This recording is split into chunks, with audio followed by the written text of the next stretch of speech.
Guys, please be ready for dictation from Legal Dictations. Exercise number 7. Ready?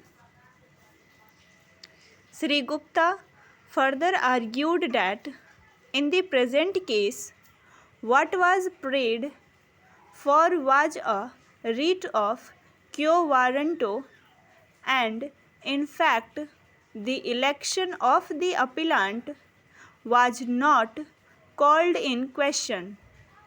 It was argued that since the writ petitioners came to know about the appellant not belonging to the scheduled caste, and since the post of the chairperson was reserved only for the scheduled caste, therefore, the High Court was justified in entering into that question as to whether he really belongs to scheduled caste. In short, the learned counsel argued that independent of the election of the appellant as a ward member or as a chairperson, his caste itself was questioned in the writ petition only with the objective to see whether he could continue as the chairperson. The argument is clearly incorrect, as the continuance of the appellant as the chairperson was not dependent upon something which was posterior to the appellant's election as chairperson. It is not as if some event had taken place after the election of the appellant which created a disqualification to continue as the chairperson. The continuance of the appellant as the chairperson depended directly on his election, which election was available only to the person belonging to the scheduled caste. It is an admitted position that ward number 8 was reserved for scheduled caste, and so also the post of chairperson. Therefore, though indirectly worded, what was in challenge in reality was the validity of the election of the appellant. According to the writ petitioners, the appellant could not have been elected as a ward member, nor could he be elected as the chairperson, as he did not belong to the chairperson, as he did not belong to scheduled caste.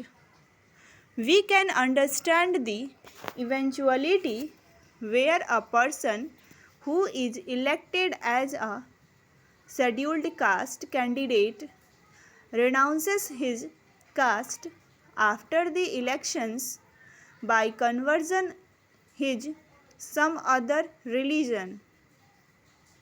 Then a valid writ petition for quo warranto petition could certainly lie, because then it is not the election of such person which would be in challenge, but is subsequently continuing in his capacity as a person belonging to a particular caste.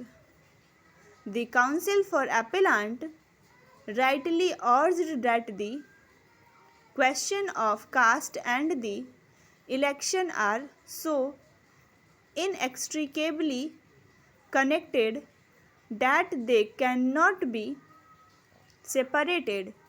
Therefore, When the writ petitioners challenged the continuation of the appellant on the ground that he is not belonging to a particular caste, what they in fact challenged is the validity of the election of the appellant, though apparently the petition is for the writ of quo warranto, again merely because the appellant was described as being a Christian in the service records, did not mean that the appellant was actually a person professing Christian religion.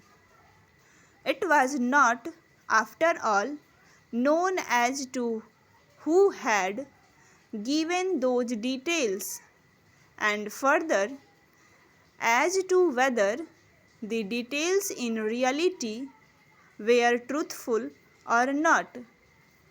It would be unnecessary for us to go into the aspect whether the petitioner in reality is a Christian, for the simple reason that the issue was never raised at the time of this election. Stop.